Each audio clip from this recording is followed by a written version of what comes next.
इस मूवी का स्टार्ट होता है और हमें पता चलता है कि बहुत हजारों पहले चीन के अंदर हेल यानी जहन्नुम का दरवाजा खुल गया था, जिसकी वजह से यहाँ चाइना में बहुत से डीमंस ने अटैक करना शुरू कर दिया था और अब ये डीमंस इंसानों को मार मार कर चीन में तबाही फैला रहे थे। और अब चीन का एक अमीर आदमी अपनी फैमिली को बचाने के लिए बहुत से डीमन स्लेयर्स को हायर करता है, यानी वो लोग जो डीमंस को मार सकते थे। और इस वक्त बहुत से डीमन स्लेयर्स मैजिस यानी जादूगर थे। यहाँ अब हम इस पैलेस के अंदर बहुत से डीमन स्लेयर्स यानी डीमन हंटर्स को देखते हैं, लेकिन वो सब के सब बहुत ही बुज़दिल लग रहे थे, क्योंकि वो ये सोच रहे थे कि किसी न किसी तरह डीमन रुक जाए और उन पर अटैक ना करे। जबकि उनमें से एक डीमन हंटर जिसका नाम जेड है, जो कि इस मूवी की मेन कैरेक्टर भी है, सिर्फ वही उस डीमन का इंतजार कर रही थी और उससे लड़ना चाह रही थी। लेकिन यहाँ मिस्ट्री ये थी कि जहाँ सब लोग डीमन से इतना लड़ रहे थे तो एक वही क्यों डीमन का इंतजार कर रही थी, जिसके बारे में हमें मूवी में आगे पता चलेगा। और अब हम देखते हैं कि अचानक उसे फील हो रहा था कि डीमन यहाँ आने वाला है, जिसको मारने के लिए वो तैयार खड़ी थी। और तभी पैलेस का दरवाजा खुलता है और उसके पूरा खुलने से पहले ही वो अपना वेपन दरवाजे पर मार देती है। अब उसके वेपन के दरमियान में जो आदमी फंसा था वो कोई डीमन नहीं था, जबकि उस आदमी का नाम टोंग बताया जा रहा था,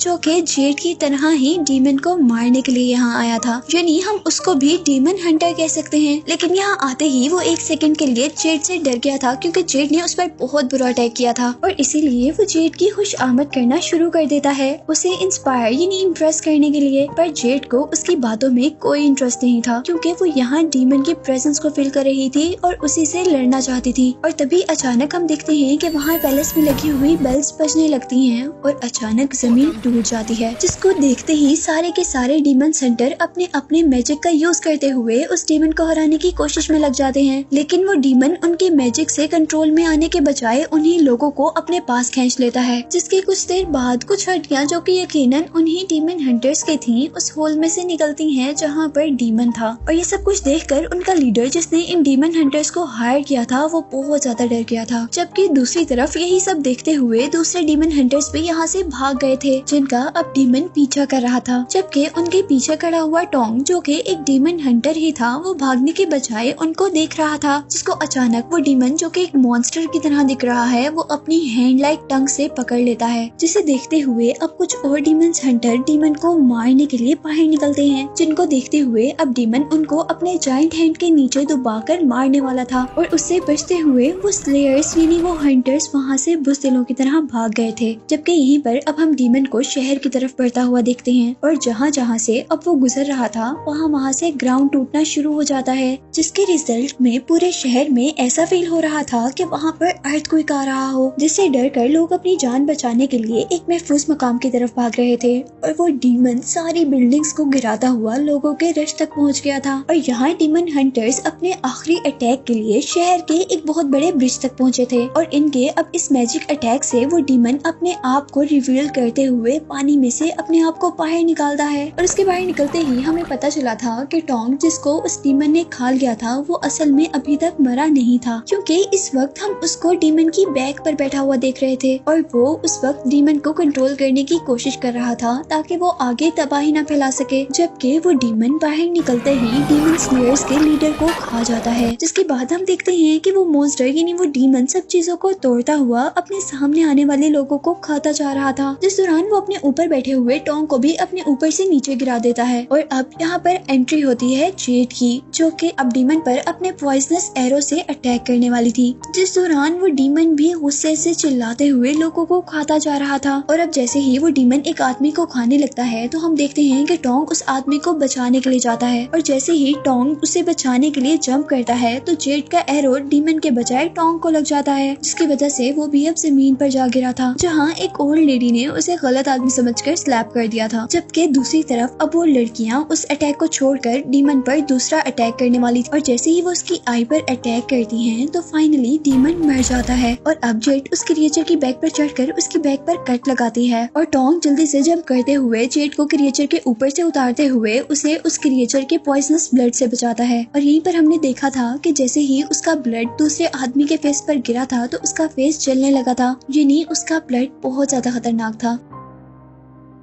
और यहाँ जेड टोंग का शुक्रिया करने के बजाय टोंग को ही उसकी इस हरकत पर थप्पड़ मार देती है और दोबारा उस डीमन के ऊपर जाते हुए जेड उसके क्रिएचर की स्पाइन निकाल लेती है। जिसके बाद टोंग उस डीमन के पास जाकर कुछ मैजिकल स्पेल्स पढ़ता है और उस डीमन की डेड बॉडी को डस्ट में चेंज कर देता है। और नेक्स्ट सीन में हम जेड को उस डीमन की स्पाइन में से कुछ लिक्विड लेते हुए देखते हैं, क्योंकि वो इस लिक्विड की हेल्प से रीइंकार्नेशन लिक्विड बनाना चाहती थी, वो भी अपनी फ्रेंड के लिए। यानी वो ऐसा लिक्विड बनाना चाहती थी जिससे वो अपने फ्रेंड को दोबारा जिंदा कर सके, जिसके बाद वो उससे दोबारा मिल सके। और यहाँ हम पर जेड की असल जिंदगी रिवील हुई थी, जिसमें हमें पता चला था कि असल में जेड हेवन की एक गॉडेस थी, जिसके अंडर एक खास ट्री था जो कि ट्री ऑफ मॉर्टेलिटी के नाम से फेमस था, जिसके फ्रूट्स जेड को इकट्ठे करने होते थे। और अब यही जेड को हम हेवन के अंदर टोंग से मिलते हुए भी देखते हैं और हमें यहाँ पता चला था कि टोंग ही असल में जेड का वो फ्रेंड है जिसको उसने खो दिया है और वो अब उसे दोबारा पाना चाहती है। और यहाँ हम देखते हैं कि वो दोनों जैसे ही एक दूसरे के करीब आते हैं तो उस ट्री के फ्रूट्स गिरने लगे थे, जो कि 3000 साल में सिर्फ एक ही मर्तबा पकते थे, जिनको खाने से ही गॉड्स की लाइफ बढ़ा करती थी। और जैसे ही टोंग और जेड को इस बात का एहसास हुआ था तो उस वक्त तक काफी देर हो चुकी थी, क्योंकि वहाँ काफी सारे फल वेस्ट हो चुके थे और वहाँ पर इस बात पर सारे गॉड्स भी आ गए थे, जो कि इन दोनों पर काफी गुस्सा थे। और अब क्वीन ऑफ गॉड्स उन दोनों को केयरलेसनेस की सजा देने का फैसला करती है, जिसमें उन्होंने टोंग को एक खास दवा पिलाकर सारी मेमोरीज इरेज कर कर इंसान बनाकर दुनिया में भेज दिया था। और शायद यही वजह थी कि उसने जेड के सामने आने पर भी उसे नहीं पहचाना था, जबकि यहाँ पर जेड ने वो मेडिसिन पीने से इनकार कर दिया था जिससे वो अपने फ्रेंड को भूल सके, क्योंकि वो टोंग को नहीं भूलना चाहती थी। इसीलिए वो खुद ही हेवन से जंप कर देती है। लेकिन अब उस पर क्वीन का कर्ज ये था कि वो जेड को कभी भी पहचान नहीं सकती थी और उसे टोंग को खुद ही जमीन पर ढूंढकर उसे सब कुछ याद करवाना होगा। और अब बहुत सालों की मेहनत के बाद वो अपने फ्रेंड को ढूंढने का रास्ता निकाल रही थी, जिसके लिए अब उसे एक बहुत बड़े डीमन की स्पाइन चाहिए थी, जो कि इस डीमन को मारकर उसे मिल चुकी थी। लेकिन अभी भी उसके मैजिक में एक चीज कम थी, जो कि एक साइक्लॉप की आंख थी। और यहाँ साइक्लॉप वो क्रिएचर होते हैं जिनके पूरे फेस पर सिर्फ एक ही आई होती है। यहीं इसके बाद हमें टोंग को दिखाया जाता है, जो कि जंगल में था, जिसके सामने से एक काफिला गुजर रहा था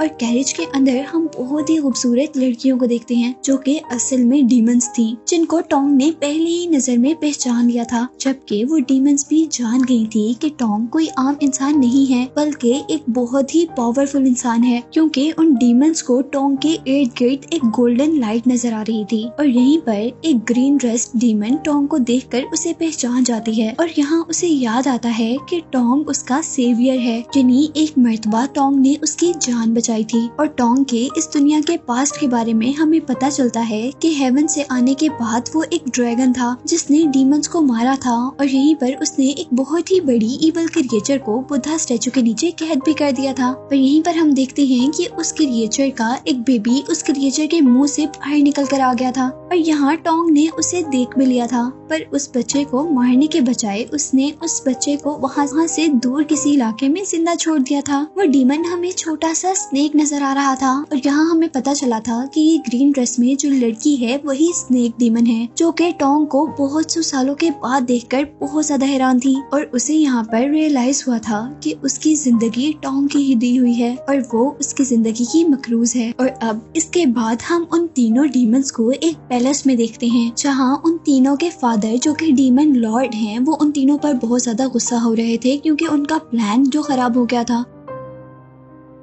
और हमें पता चला था कि असल में उनका प्लान किंग को मारने का था, जिसके बाद वो पूरी दुनिया को अपना स्लेव बना सकते थे, यानी अपना गुलाम बना सकते थे। लेकिन यहाँ किसी अननोन पावर ने उन डीमंस को किंग से दूर कर दिया था, जिसकी वजह से वो उसको नहीं मार पाए थे और उनका प्लान फेल हो गया था। और अब डीमन लॉर्ड अपना प्लान चेंज करने का सोच रहे थे, जिसमें उनको एक इंसानी लड़की की जरूरत थी, जिसको उस किंग के इर्द गिर्द कोई भी पावर ना पहचान पाए और वो लड़की उनका वो सारा काम कर दे। और उनकी बात सुनते ही हम यहाँ इन तीनों खूबसूरत लड़कियों को उनकी असल डीमन फॉर्म में देखते हैं, जहाँ एक डीमन एक अजीब से स्पाइडर में चेंज हो गई थी, यानी वो स्पाइडर डीमन थी, जबकि दूसरी एक डॉग लाइक क्रिएचर में चेंज हो गई थी और वो लोग बच्चों को खा रहे थे ताकि वो लॉन्ग टर्म तक जिंदा रह सके। और अब नेक्स्ट सीन में हम दोबारा टोंग को देखते हैं, जो कि मॉन्क बनना चाहता था, यानी बुद्धिस्ट का लीडर बनना चाहता था, जिसके लिए उसे अपने सारे बाल उतारने थे। लेकिन जब भी वो ये काम करने लगता था तो उसके बाल आयरन यानी लोहे की तरह अकड़ जाते थे। और यहाँ अब टोंग के मास्टर एक एक्स लेकर उसके बालों को काटने की कोशिश कर रहे थे, लेकिन उसके बाल तो नहीं कटते बल्कि वो एक्स ही टूट जाती है। यहाँ पर टोंग बहुत ज्यादा उदास हो गया क्योंकि वो दुनिया में आने के बाद हमेशा से एक मॉन्क बनना चाहता था। अब वो परेशान था कि वो ऐसा क्यों नहीं कर सकता था। और यहाँ पर टोंग के मास्टर्स में से एक मास्टर उसे कहता है कि ऐसा भी तो हो सकता है कि पिछली लाइफ में गॉड्स तुमसे नाराज हों और इसीलिए अब वो तुम्हें मॉन्क ना बनने दे रहे हों। जिसको सुनते ही वो उनसे पूछता है कि अब मुझे क्या करना चाहिए, और वो उसे सजेस्ट करते हैं कि तुम्हें टेंपल में जाकर गॉड से माफी मांगनी चाहिए। और जैसे ही वो गॉड से माफी मांगने के लिए टेंपल के अंदर जाता है तो सारे बुद्धा स्टैचू यानी गॉड्स के स्टैचू अपना मुंह दूसरी तरफ फेर लेते हैं, जिससे उसे ये बात कंफर्म हो गई थी कि गॉड उससे बहुत ज्यादा नाराज हैं, यानी उसने अपनी जिंदगी में कुछ ऐसा किया है जो कि बहुत बुरा था। लेकिन वो इस बात पर कंफ्यूज था कि उसने आज तक किया क्या था, क्योंकि उसने तो आज तक कोई भी बुरा काम नहीं किया था। और इसीलिए अब वो गॉडेस ऑफ मर्सी के पास जाता है और उससे बहुत ज्यादा प्रे करने के बाद वो उससे ये कहता है कि मुझे बताएं कि मेरा कसूर क्या है। और यहाँ सारे गॉड्स में से सिर्फ गॉडेस ऑफ मर्सी ही उसकी बातों का जवाब देती है। और यहाँ वो उसकी बातों के जवाब में कहती है कि तुम्हें अपने पास्ट की सच्चाई को जानने के लिए एक साइक्लॉप को मारना होगा, यानी एक आंख वाले डीमन को मारना होगा। और इससे पहले कि वो गॉडेस ऑफ मर्सी की बातें समझ पाता उतनी ही देर में टेंपल के अंदर बुद्धिस्ट आ जाते हैं, जो कि बुद्धा स्टैचूज को उल्टा हुआ देखकर बहुत ज्यादा परेशान हुए थे। और अब वो उस आदमी को नुकसान पहुंचाना चाहते थे जिसने उनके गॉड्स को नाराज किया था। और जैसे ही उनको पता चलता है कि ये काम टॉम का है तो वो उसे पकड़कर मारना शुरू कर देते हैं। और इतनी ही देर में यहाँ पर एक रिच लेडी की एंट्री होती है और उसके यहाँ आने पर पता चलता है कि यहाँ पर जितने भी बुद्धिस्ट मॉन्क यानी बुद्धिस्ट के लीडर्स आए थे वो उसके कहने पर आए थे, क्योंकि उसने यहाँ पर कुछ प्रेयर्स करवानी थी। लेकिन उसका काम लेट होने की वजह से उसको बहुत ज्यादा गुस्सा आ जाता है और वो अपने सोल्जर्स को सारे मॉन्क्स को मारने के लिए कहती है, जिसको टोंग के मास्टर रोकने के लिए आगे बढ़ते हैं। लेकिन यहाँ पर एक सोल्जर उसके हेड पर अटैक कर देता है, जिससे उसे काफी पेन होता है। लेकिन हैरत की बात ये थी कि अब उसके सर से एक अजीब किस्म की गोल्डन लाइट निकलना शुरू हो गई थी और इसी के साथ आसमान में सारे बादल भी इकट्ठे हो गए थे और यहाँ पर बिजली भी चमकने लगी थी। और तभी हम देखते हैं कि आसमान से तेज रोशनी उसके सर तक आती है और वो मॉन्क एक बहुत बड़े मॉन्स्टर में चेंज हो जाता है। वो यहाँ पर सारे सोल्जर्स को मारकर दूर फेंक देता है, जबकि टोंग उसे देखकर बहुत ज्यादा खुश था क्योंकि उसे उसके लीडर बहुत पावरफुल लग रहे थे। और यहाँ पर वो ओल्ड मैन टोंग को बताता है कि वो असल में कोई मॉन्क नहीं है बल्कि वो टोंग का फ्रेंड है जो कि हेवन से आया है। और वो क्योंकि टोंग को और मुसीबत में नहीं देख सकता और इसीलिए वो टोंग को दोबारा हेवन में ले जाने के लिए हेल्प करने के लिए आया था। लेकिन यहाँ टोंग को उसकी बातें बिल्कुल भी समझ नहीं आ रही थी, इसीलिए वो मॉन्स्टर उसके हेड पर हाथ रखता है और उसे उसके पास्ट के बारे में दिखाता है, जहाँ वो हेवन का एक गॉड है जिसको क्वीन ऑफ गॉड ने कर्ज देकर दुनिया में भेजा था। और साथ ही उन पर यह भी कर्ज था कि वो अपने फ्रेंड्स की शक्ल भी नहीं पहचान सकते। और ये देखते साथ ही जैसे ही टोंग पीछे मुंह करता है तो उसका फ्रेंड भी अब इंसानी शक्ल में चेंज हो चुका था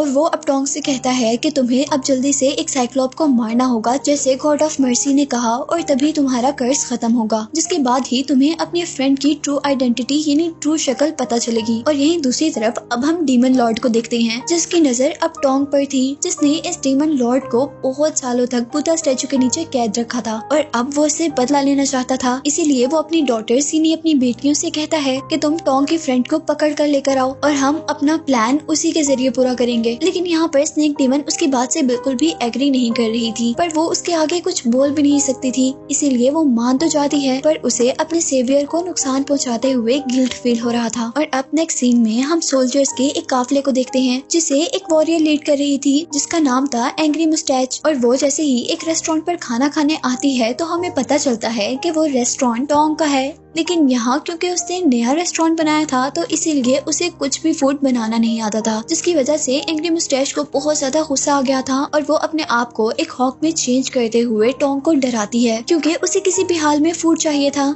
लेकिन जैसे ही वो अपनी गर्ल फॉर्म में दोबारा चेंज होती है तो उसके फेस पर एक ग्रीन कलर का लिक्विड गिरता है। जैसे ही वो रूफ की तरफ देखती है तो उस रूफ में कुछ सुराख हुआ था जिसके अंदर से एक बहुत बड़ी आई उनको नजर आ रही थी। और मूवी में जूम आउट करने पर हमें पता चला था कि वो एक बहुत ही बड़ा साइक्लॉप है, यानी एक आंख वाला डीमन है जिसको हमेशा से जेड भी ढूंढ रही है और जिसके बारे में गॉडेस ऑफ मर्सी ने भी कहा था कि अगर टोंग उसे मार दे तो उसे उसके पास्ट के बारे में सब कुछ पता चल जाएगा। और यहाँ हम देखते हैं कि वो साइक्लॉप बहुत ही बेरहमी से वहाँ सोल्जर्स को पकड़ता हुआ खा रहा था और साथ ही गाँव में तबाही फैला रहा था। और अब हम देखते हैं कि यहाँ पर जेड भी उसे पकड़ने के लिए आ गई थी, जबकि उससे बचने के लिए एंग्री मुस्टैच उसकी आई पर अटैक करने वाली थी। और क्योंकि जेड को उस साइक्लॉप की आंख चाहिए थी इसलिए वो एंग्री मुस्टैच के एरो के ऊपर ही अटैक करते हुए उस एरो को साइड पर करती है ताकि उस साइक्लॉप की आंख बच जाए, जिसके रिजल्ट में अब उस साइक्लॉप ने एंग्री मुस्टैच को ही पकड़ लिया था। लेकिन उस लड़की ने भी हार नहीं मानी थी और अपने स्वॉर्ड से उसके बड़े से मुंह के अंदर अटैक कर दिया था, जिससे उस साइक्लॉप को बहुत ज्यादा पेन हुआ था और उसकी पावर कम हो गई थी। और इसी तरह नीचे खड़े हुए सारे लोगों को मौका मिल गया था उस साइक्लॉप पर अटैक करने का, जिनके अटैक को बर्दाश्त करते हुए अब वो साइक्लॉप एंग्री मुस्टैच को वहाँ से बहुत दूर फेंकता है। लेकिन टोंग जल्दी से उस लड़की को बचा लेता है और यहाँ जेड जैसे ही उस साइक्लॉप के सर पर अटैक करती है तो उस साइक्लॉप को गुस्सा आ जाता है और वो अपने नीचे से अब टोंग को पकड़ लेता है। और यहाँ पर टोंग अपने उन अजीबोगरीब बालों का यूज करता है जो कि हमेशा से लोहे में चेंज हो जाते थे। और अब हम देखते हैं कि वो सब लोग साइक्लॉप से बचते हुए भाग रहे थे कि तभी जेड एक प्लान बनाती है। वो लोग टोंग के बालों को देखकर ये सोचते हैं कि क्यों ना हम उसके बालों का यूज करते हुए उस साइक्लॉप पर अटैक करें। और अब वो फाइनली टोंग की हेल्प से उसे मार देते हैं, जिससे गॉड ऑफ मर्सी के कहे के अकॉर्डिंग अब टोंग ने ही उस साइक्लॉप को मारा था।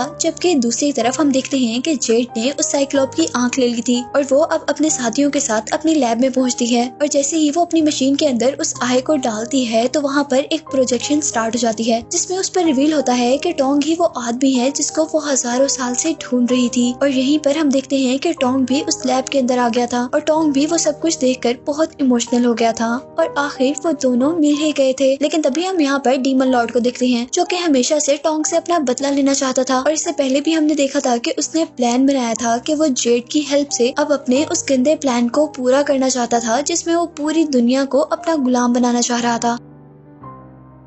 यहाँ उसके साथ उसकी डॉटर्स भी थी। और यहाँ इससे पहले कि डीमन लॉर्ड जेड पर अटैक करता टोंग उसे बचा लेता है, जबकि दूसरी तरफ एंग्री मुस्टैच अब उनकी हेल्प करने के लिए स्पाइडर डीमन से लड़ने लग जाती है, जहाँ पर वो स्पाइडर डीमन अपने स्पाइडर से अटैक कर रही थी, जबकि एंग्री मुस्टैच अपने स्वॉर्ड को एक फ्लाइंग बैट की तरह यूज करते हुए उन पर अटैक कर रही थी। और इसी दौरान वो एक डीमन को तो मार भी देती है। जबकि हम दूसरी तरफ टोंग को देखते हैं जो कि अभी भी डीमन लॉर्ड से लड़ रहा था और अब क्योंकि वो डीमन लॉर्ड बहुत ही पावरफुल था इसीलिए वो जेड और टोंग को हराते हुए बाहर निकलता है जहाँ पर एंग्री मुस्टैच थी। और उसे देखकर वो बहुत ज्यादा गुस्से में आ गया था क्योंकि उसने उनकी एक डॉटर को मार दिया था, जिसे देखते ही अब वो लड़की डीमन लॉर्ड पर अपनी स्वॉर्ड से अटैक करती है। लेकिन डीमन लॉर्ड उसकी सारी स्वॉर्ड्स को रोकते हुए उसी की तरफ दोबारा अटैक कर देता है, जिसकी वजह से वो वहाँ पर मर जाती है। और यहाँ पर हम टोंग को देखते हैं जिसको स्पाइडर डीमन ने अपने वेब से अटैक करते हुए वहाँ से बाहर निकाला था और यहीं पर उसके पास डीमन लॉर्ड अपना बदला लेने के लिए आया था। और जैसे ही अब वो उसको मारने वाला था तो यहीं पर जेड उसे बचाने के लिए आ जाती है और वो डीमन लॉर्ड से बहुत ज्यादा रिक्वेस्ट करती है कि वो उसके फ्रेंड को छोड़ दे, लेकिन वो ऐसा नहीं करने वाला था। और फिर वो उससे कहता है कि ठीक है मैं उसे छोड़ दूंगा, लेकिन इसके लिए तुम्हें एक काम करना होगा। और क्योंकि जेड ने बहुत सालों बाद अपने फ्रेंड को पाया इसलिए वो अपने फ्रेंड के लिए कुछ भी करने के लिए तैयार थी और वो यहाँ पर डीमन लॉर्ड की सारी बातें मान लेती है। और अब यहाँ पर डीमन लॉर्ड के कहने पर स्नेक डीमन उसके अंदर एक पैरासाइट डालती है, जिससे जेड भी अब पॉइजनस हो गई थी और उसने यही पॉइजन किंग के अंदर डालना था, जिससे वो किंग मर जाता और इस तरह डीमन लॉर्ड इस पूरी दुनिया पर कब्जा कर सकता था। और अब नेक्स्ट सीन में हम जेड को उस किंग के पैलेस में देखते हैं और यहीं दूसरी तरफ अब हम टोंग को देखते हैं जो कि बिल्कुल मरने ही वाला था। और तभी यहाँ पर स्नेक डीमन आती है और वो अपनी बॉडी के अंदर से अपनी स्पिरिचुअल एनर्जी निकाल कर टोंग के मुंह में डाल देती है, जिससे वो अब बिल्कुल ठीक हो सकता था। और उसने ऐसा इसलिए किया था क्योंकि टोंग ने भी उसकी एक मर्तबा जान बचाई थी और वो यहाँ पर टोंग को जेड की लोकेशन भी बताती है कि वो इस वक्त कहाँ पर है और क्या कर रही है। और अब यहाँ इस टेम्पल के अंदर जहाँ पर इस वक्त टोंग था और करीब जाने पर उसे सुनाई देता है कि साइक्लोप को मारने पर उसे अब उसकी गॉड्स पावर वापस दे दी गई है और उसे जाकर अब अपने फ्रेंड को बचाना होगा। जबकि दूसरी तरफ अब हम जेड को देखते हैं जो कि किंग के माउथ में पॉइजन डालने ही वाली थी कि तभी वो अपना प्लान चेंज कर लेती है और इस पॉइजन को पकड़कर किंग को सारी की सारी सच्चाई बता देती है। और ये सब कुछ जो डीमन लॉर्ड देख रहा था उसे अब जेड के ऊपर बहुत ज्यादा गुस्सा आया था और इसीलिए वो जोर जोर से ड्रम बजाने लगा था, जिसकी वजह से जेड की बॉडी के अंदर जो पैरासाइट था वो उसकी बॉडी को नुकसान पहुंचा रहा था। जिसके साथ ही यहाँ पर स्पाइडर डीमन भी किंग को मारने के लिए आ गई थी, जिसको मारने के लिए यहाँ पर बहुत से सोल्जर्स आए थे, पर वो अपने वेब्स की हेल्प से सारे ही सोल्जर्स को मार देती है। जिसको देखकर अब पूरी की पूरी आर्मी उस स्पाइडर डीमन को मारने के लिए आगे बढ़ी थी। और यहाँ पर डीमन लॉर्ड अब अपनी बेटी की आसानी के लिए आया था, जिसने अपने एक ही मैजिकल वार से पूरी की पूरी आर्मी को डस्ट में चेंज कर दिया था। जबकि दूसरी तरफ स्पाइडर डीमन ने भी अपने वेब से किंग पर अटैक कर दिया था और इससे पहले कि वो किंग को मार पाती यहाँ पर अब टोंग आ जाता है और वो उस स्पाइडर डीमन के सारे वेब्स को इकट्ठा करते हुए उसी के ऊपर अटैक करता है और उसे बहुत से टुकड़ों में चेंज करते हुए खत्म कर देता है। और यहीं पर टोंग का फ्रेंड अब डीमन लॉर्ड से लड़ने के लिए दोबारा एक मॉन्स्टर क्रिएचर में चेंज हो गया था, लेकिन फिर भी डीमन लॉर्ड के आगे वो कुछ भी नहीं था। इसीलिए डीमन लॉर्ड उस पर अटैक करते हुए उसे पीछे गिरा देता है। और यहीं पर अब हम टोंग को देखते हैं जिसने जल्दी से जेड के पास जाकर उसे अपनी पावर से दोबारा ठीक कर दिया था और फिर वो उसको लेते हुए बाहर आया था, जहाँ पर वो ओल्ड मैन यानी जेड का फ्रेंड डीमन लॉर्ड से लड़ रहा था। पर डीमन उसे बार बार बहुत ही आसानी से हरा रहा था। और एक टाइम वो भी आया था जब डीमन लॉर्ड ने उस बड़े से मॉन्स्टर को उठाकर दूर फेंक दिया था, जिसकी वजह से वो दोबारा अपनी ह्यूमन फॉर्म में चेंज हो गया था। लेकिन वो ओल्ड मैन यानी टोंग का फ्रेंड अभी भी हार नहीं मानता और दोबारा डीमन लॉर्ड पर अटैक करने के लिए खड़ा होता है। जबकि यहीं पर हम जेड को भी देखते हैं जो डीमन लॉर्ड पर अटैक करने के लिए आगे बढ़ती है, लेकिन क्योंकि उसमें बिल्कुल भी पावर्स नहीं थी इसलिए डीमन लॉर्ड उसे एक ही किक में वहाँ से दूर गिरा देते हैं, जिससे उसको बहुत ज्यादा चोट आती है। और यहीं पर टोंग के फ्रेंड ने अब दोबारा डीमन लॉर्ड पर अटैक कर दिया था, लेकिन यहाँ डीमन लॉर्ड ने उसे हरा कर बहुत दूर फेंका था और अब के डीमन लॉर्ड के इस अटैक से वो मर गया था। लेकिन इस लड़ाई में टोंग का सिर्फ फ्रेंड ही नहीं मरा था, बल्कि टोंग के फ्रेंड ने डीमन लॉर्ड को भी बहुत नुकसान पहुंचाया था, जिससे उसे बहुत ज्यादा ब्लीडिंग हो रही थी और वो बिल्कुल मरने के करीब था। और अब वो अपनी बेटी यानी स्नेक डीमन से उसकी स्पिरिचुअल पावर मांगता है, जो कि वो पहले ही टोंग को दे चुकी थी। और यहीं पर हम देखते हैं कि टोंग के हाथ में जेड की भी डेथ हो गई थी, जिसे देखकर वो बहुत ज्यादा उदास हुआ था। लेकिन उसकी डेथ से अब टोंग को उसकी सारी गॉड एनर्जी वापस मिल गई थी। और यही डीमन लॉर्ड जो कि बिल्कुल मरने के करीब था वो भी अपनी असल शक्ल में आ गया था, जिसको देखते ही स्नेक डीमन अब समझ गई थी कि वो अब उसे ही खाने वाला है, क्योंकि डीमन लॉर्ड को हर हाल में एनर्जी चाहिए थी और डीमन लॉर्ड ऐसे ही करता है, वो अपनी बेटी को ही खाकर अपने अंदर एनर्जी पूरी कर लेता है। और अब वो ड्रैगन जल्दी से टोंग की तरफ बढ़ता है, जो कि एक गोल्डन गॉड में चेंज हो चुका था, जो कि अपने मैजिक का यूज करते हुए अपने जैसे बहुत सारे सोल्जर्स को बाहर निकालता है और उससे उस ड्रैगन पर अटैक करवाता है। और अब उस ड्रैगन को मारने के लिए टोंग भी उसी ड्रैगन की तरह अपने ही अंदर से बनाए हुए सारे ही सोल्जर्स को असेंबल करते हुए वैसा ही ड्रैगन बन जाता है और उससे लड़ता है। लेकिन यहाँ पर अब वो रेड ड्रैगन टोंग पर अटैक कर देता है, जिसकी वजह से वो वहाँ पर टूट गया था। लेकिन टोंग ने अभी भी हार नहीं मानी थी और उसने अपनी बॉडी से निकले हुए सारे ही सोल्जर्स को अब एक इंसान में बदल दिया था और आखिर एक जोरदार पंच उस ड्रैगन को मारते हुए आखिर उस ड्रैगन को हरा ही दिया था। और फिर वो ड्रैगन को मारने के बाद दोबारा जेड के पास जाता है, जो कि डस्ट में चेंज हो चुकी थी, जिसे देखकर वो बहुत ज्यादा दुखी हो गया था। और यहाँ पर अब एंट्री होती है गॉडेस ऑफ मर्सी की, जो उसे बता रही थी कि हेवन तुम्हारा इंतजार कर रही है और तुम हेवन में जा सकते हो। लेकिन वो हेवन में जाने से इनकार कर देता है और उन्हें कहता है कि मेरा यही कर्ज है कि मैं अपनी फ्रेंड के बगैर रह रहा हूँ। और उसकी बात सुनते ही गॉडेस ऑफ मर्सी उसकी फ्रेंड की सोल को एक बर्ड में चेंज करते हुए हमेशा के लिए उसके साथ दे देती है, जिसके बाद हम टोंग को हेवन में जेड की सोल के साथ देखते हैं और यहीं पर मूवी एंड हो जाती है।